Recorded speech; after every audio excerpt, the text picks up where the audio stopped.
Bonjour à tous, bienvenue au domaine pour une nouvelle vidéo. Aujourd'hui, je reviens sur les vinifications 2023 qui ont été un petit peu compliquées.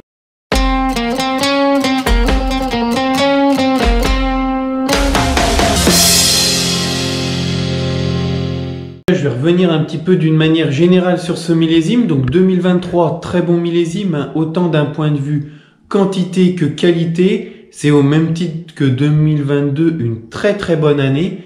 Seul petit bémol sur 2023. 2022, on avait eu facilement de la couleur sur les Bourgognes rouges. Là, 2023, on a quelques cuvées qui sont un petit peu plus limites en couleur. Mais c'est pas dramatique parce que comme maintenant sur le domaine, on a différentes parcelles de rouge, je peux faire des assemblages et des rouges qui ont été plus colorés.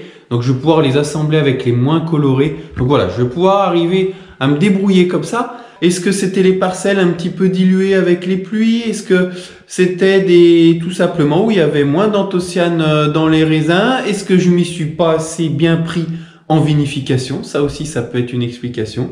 Mais en tout cas, voilà, j'ai quelques couleurs un petit peu légères en couleur sur des rouges, mais d'une manière générale, c'est vraiment une très bonne année d'un point de vue qualitatif et quantitatif. Après, d'un point de vue vinification, je vous avais fait une vidéo sur le millésime 2022 où c'était très compliqué, j'avais de la volatile, ça balbutiait un petit peu les vinifications et malheureusement, les années se suivent et se ressemblent puisque cette année, pour le millésime 2023, ça a été plutôt compliqué et encore c'est un petit peu très tranchant, c'est à la fois très simple sur certaines cuvées où tout s'est passé correctement, les vinifications se sont faites, je dirais pas en un temps record, mais relativement rapidement. Voilà, courant novembre, décembre, les vinifications étaient faites, pas de volatile, tout fait. Quand je dis vinification faite, c'est fermentation alcoolique et les malolactiques, parce que souvent nous on considère que les fermentations sont faites une fois les fermentations alcooliques sont finies parce qu'on fait pas forcément les malots. Mais là, sur certaines cuvées, tout s'est fait en même temps, de manière assez rapide. Ça s'est fait vraiment parfaitement, je dirais. Par contre, à l'inverse, j'ai d'autres cuvées où c'est très compliqué, ou du moins compliqué, ou qui demandent beaucoup de surveillance. Je vous explique tout ça en détail. Donc en vinification qui se sont faits tout seuls, je pense notamment aux Bourgognes aligotés. Là, c'est le plus remarquable cette année. En général, les aligotés, chez nous, on ne fait pas les malots, on ne fait pas les fermentations malolactiques parce qu'on n'arrive pas à les faire naturellement. On est obligé de réensemencer. Alors souvent, ce que je fais pour ce qui part au négoce, le négoce, ils veulent des vins complètement finis avec les malots faits. Donc le volume qui part au négoce, je les réensemence et je fais les malots. Et le volume que je garde pour moi, je m'embête pas à faire des malots, je fais une filtration stérile, on n'en parle plus. Mais là, sur le millésime 2023, la question ne se posait pas, puisque les aligotés ont fait les fermentations alcooliques et les malots en même temps, que ce soit en cuve, et même assez extraordinaire pour en parler, c'est même en pièces, en fût, où généralement, on arrive à finir les sucres, mais les malots se font pas. Parce que les températures baissent un petit peu plus. C'est toujours un peu plus compliqué de faire les malots en fût. Et bien là, on a fait les malots sur toutes nos cuvées. Sur toutes nos cuvées, entre guillemets. Sur la partie cuve et la partie fût des aligotés. Et ça, c'est vraiment exceptionnel. Parce que, voilà, comme je vous le disais, les malots, toujours plus compliqués sur les aligotés. Tout simplement parce que souvent, les aligotés ont plus d'acidité. Donc, les malots ont plus de mal à se faire. Et là, ça s'est fait tout seul. On n'a rien eu à faire, vraiment, le suivi était très simple.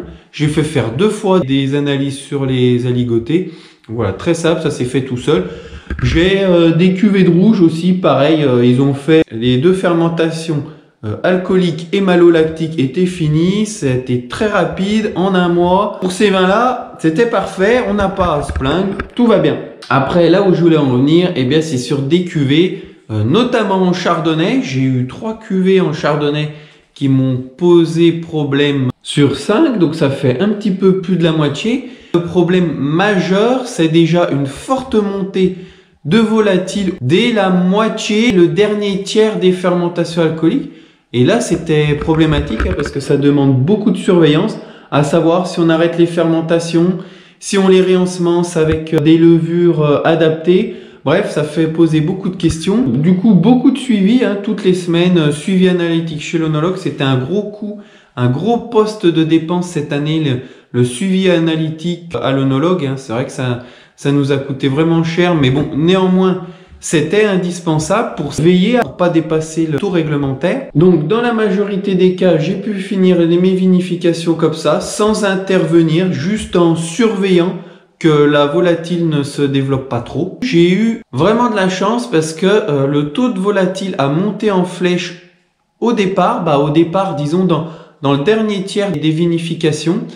Et pour finir les vinifications, il s'est stabilisé. Les fermentations alcooliques ont pris le pas sur le développement de la volatile. J'ai pu finir mes vinifications comme ça. Par contre, j'ai 2 cuvées que j'ai dû réensemencer parce que les fermentations alcooliques s'étaient arrêtées et la volatile continue à augmenter. Donc là, c'était problématique. Donc j'ai dû sulfiter pour arrêter tout ça, repartir sur des bonnes bases et réensemencer après avec des levures commerciales. Donc là, bien sûr, pour réensemencer avec des levures commerciales, j'ai fait ce qu'on appelle un pied de cuve. Je vous mets la vidéo pied de cuve en vignette et en description pour en savoir plus. Rien d'insurmontable, hein. Bon, ça fait partie du jeu, même si c'est des conditions difficiles qu'on n'avait jamais rencontré autant sur autant de cuvées de manière répétée, hein, parce qu'on a eu exactement les mêmes problèmes en 2022 sur certaines cuvées.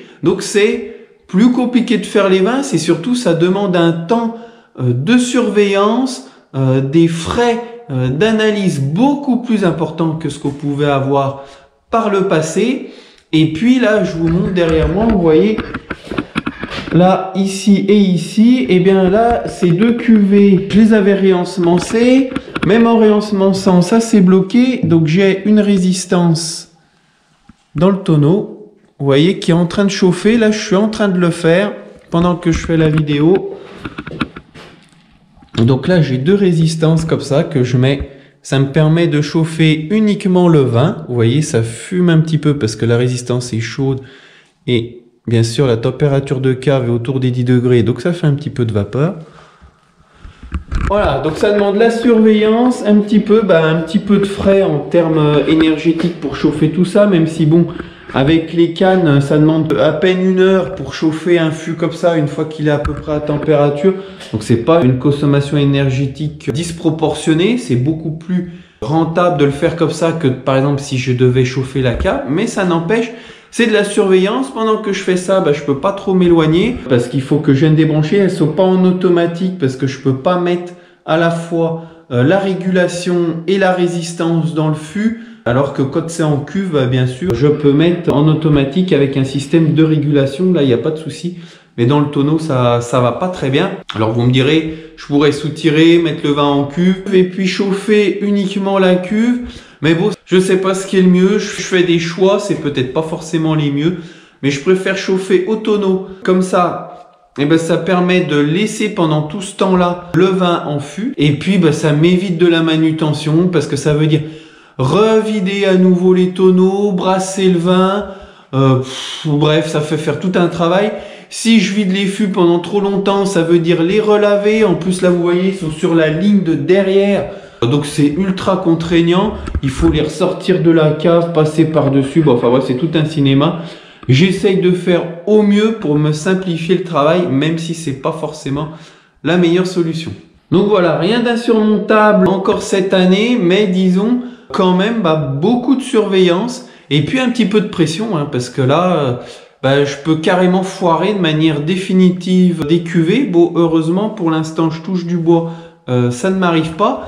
Mais si je me fais prendre par la volatile, le vin, il peut tout simplement être foutu. Donc, voilà, un petit peu de pression quand même pour arriver à réussir ces vins. Surtout qu'on a un joli potentiel. C'est des vins qui sont vraiment excellents pour l'instant. Donc, ça m'embêterait toujours. Mais là, d'autant plus, ça m'embêterait d'abîmer des vins comme ceci. Dernier point, j'ai un avantage maintenant. C'est que je fais beaucoup plus de vin. Donc je multiplie les contenants, comme je vous avais dit, j'ai des contenants de relativement petit volume. Donc ce qui fait qu'en général, une même cuvée est dans plusieurs contenants différents. Donc ce qui veut dire que si j'ai du vin dans un contenant qui part un petit peu en vrille, je peux me permettre de l'assembler avec un autre contenant d'une même cuvée, et bien pour limiter la perception du défaut qui pourrait s'être développé dans une des cuves. Donc ça, c'est vraiment une force maintenant de faire un volume quand même plus important que par le passé, c'est que j'ai une possibilité de rectification par assemblage. C'est par exemple ce que je vais faire là sur une de mes cuvées de rouge. Là, j'ai une cuvée de rouge où j'ai 1/5 du volume qui est en fût et le reste est élevé en cuve. Sur la partie fût, les vinifications étaient finies, le vin était sulfité, je l'avais bloqué, donc normalement aucun risque ou presque de déviation aromatique. Et bien justement, normalement ça n'arrive pas ou presque, et bien là c'est arrivé. La volatile est montée jusqu'à 0,98 mg par litre. La norme étant à 0,98, là clairement j'ai plus de marge de manœuvre sur la partie qui est en fût. Mais j'ai deux chances, c'est que comme je vous le disais, la partie en fût ne représente que 1/5 du volume de cette cuvée. Donc je peux l'assembler avec le reste parce que c'est une même cuvée, donc il n'y a pas de souci d'assemblage. Et je peux l'assembler avec le reste, d'autant plus que les 4/5 qui restent à côté, eh bien ils ont un taux d'acidité volatile qui est à 0,35. Donc autant dire 3 fois moins quasiment que la partie qui est en fût. Donc je peux quasiment diviser par moitié le taux d'acidité volatile du vin que j'ai présent en fût. Donc vraiment la partie assemblage peut être un facteur très important. Et puis deuxième chance que j'ai sur cette cuvée là, c'est que c'était des rouges qui ont pris un petit peu la sécheresse. Ça fait des rouges très concentrés, très aromatiques, avec vraiment une structure, des vins très structurés. Personnellement, j'en avais pas la perception de ce haut niveau d'acidité volatile. C'est vraiment l'analyse qui nous l'a révélé. Et puis l'œnologue à la dégustation m'a dit, c'est pas quelque chose qui se sent beaucoup. Donc voilà, la structure du vin fait que on ne le sent pas trop. Alors vraiment, là, avec un assemblage avec le restant de la cuvée qui aura un taux de volatile moins important, là on va vraiment le baisser de manière significative et on ne le sentira plus du tout.